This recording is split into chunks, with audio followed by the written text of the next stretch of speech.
Kas daro įtaką jūsų ateities profesijos pasirinkimams? Kai mes renkamės kažką, ką veiksim ateityje, ir aš prisimenu, kaip aš pats rinkausi savo specialybę, mane stipriai veikia tai, su kokia grupė aš save identifikavau. Visų pirma, tai aš norėjau stoti į mediciną, bet net nežinau kodėl. Tikriausiai dėl to, kad nuėjau su savo klasioku ir geru draugu į būrelį, kuris ir vadinosi jaunųjų medikų būrelis. Ir jeigu aš jau pradėjau tokį būrelį lankyti su savo draugu, tai tikriausiai aš noriu stoti į mediciną. Aš taip savo paaiškinu. Ir aš nežinau, ar tas sprendimas buvo teisingas ar neteisingas. Aš baigiau mediciną, buvau šeimos gydytojas, dabar dirbu psichoterapeutu. Ar aš gailiuosi, kad stojau į mediciną? Ne, nesigailiu, nes labai daug ką išmokau ir turėjau savyje labai daug dalykų, kurie man dabar labai padeda. Ar buvo sunku? Tai buvo sunku.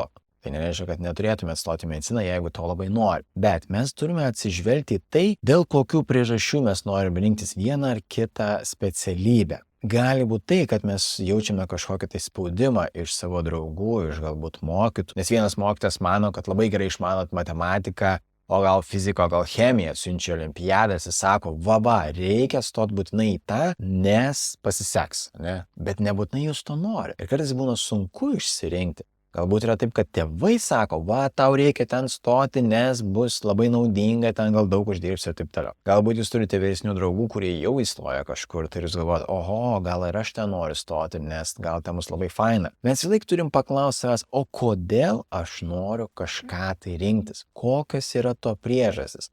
Ar aš pats taip sugalvojau, ar aš esu veikiamas kitų žmonių nuomonės ir kažkokių tai pasaulėžiūros momentų, bet ne savęs. Ir šitą klausimą galite savo šiandien užduoti. Pabandykite pagalvoti, kai jūs galvojate apie kažkokią tai veiklą, apie kažkokią tai specialybę ateityje, tai ką jūs norėtumėt veikti, kas tam daro įtaką? Ar jūsų hobiai, ar tie dalykai, kuriuos jūs mėgstat, ar kaip tik kitų žmonių kažkokie pasvarstymai ir pasiūlymai? Padėkite savo užsirašyti tai ir padiskutuokite savo grupelėse, nes galbūt esat ne vienas toks, kuris susiduria su tokia problema.